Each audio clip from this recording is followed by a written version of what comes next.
it feels like everyone at Leinster has to have a brilliant game. Because I was thinking about what else am I going to say, and I was like, well, what's new? Keenan has to have an unbelievable game.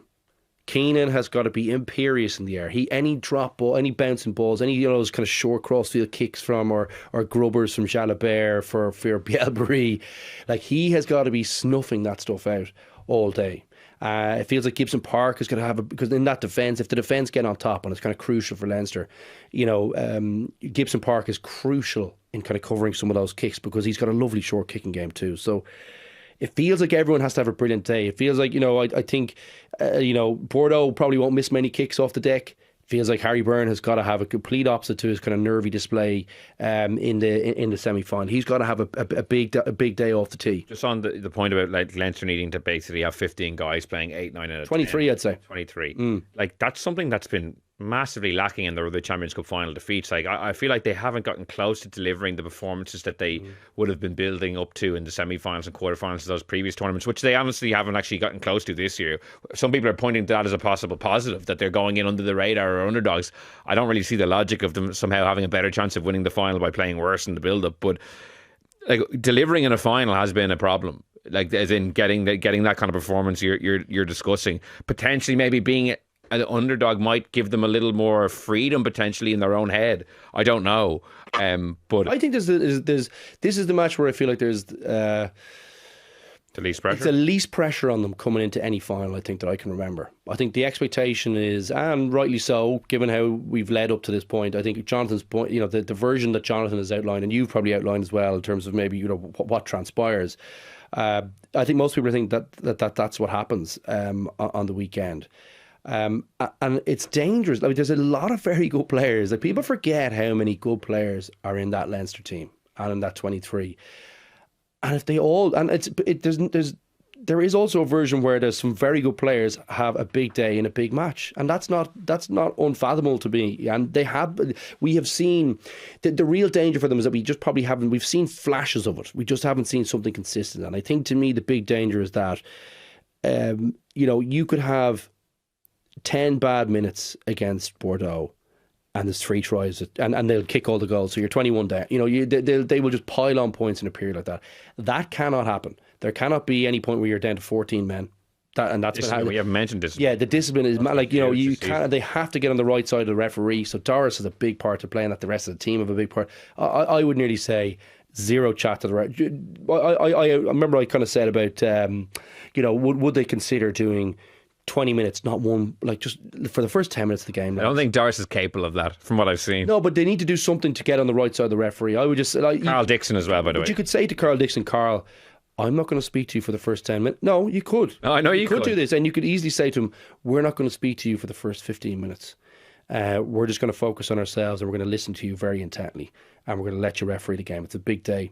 We're hoping to stay on the right side. It's really important. Whatever the message that you give, I think you could do something like that, just to say, look, we're just going to let you get into the flow of the game. It's really, really important to us that we stay on the right side of you today. We've noted all the things that you've said. We're going to be really hot on all those things, and I would.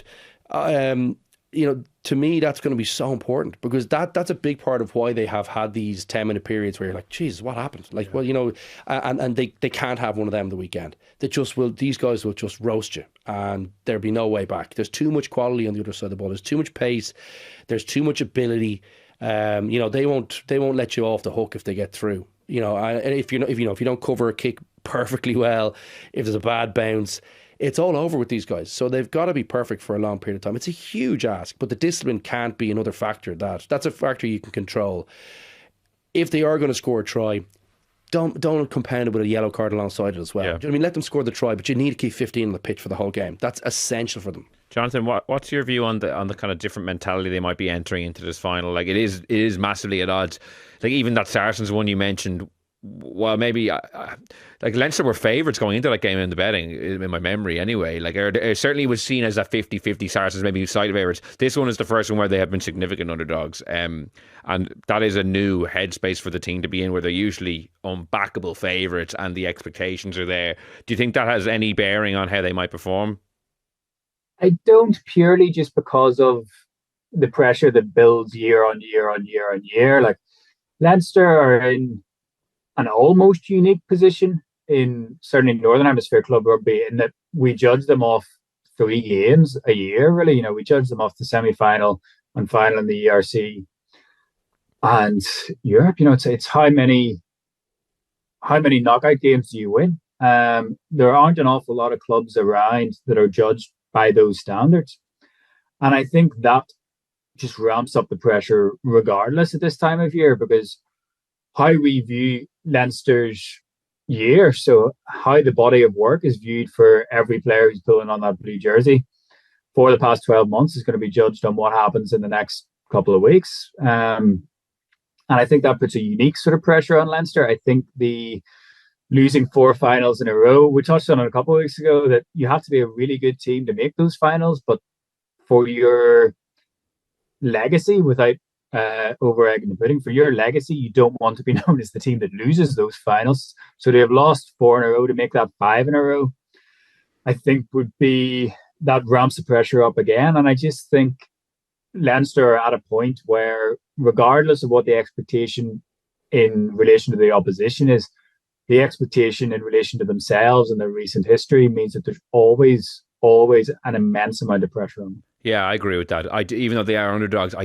don't think it's significantly less pressure. If they lose, I don't think people will be like, oh yeah, they were underdogs. I think they'll be like, another Champions Cup final. Oh my God. I really don't think it'll be kind of circumspect or kind of generous in there. Oh, you played a great team. I think people are still judging them against the standards they set in the previous years.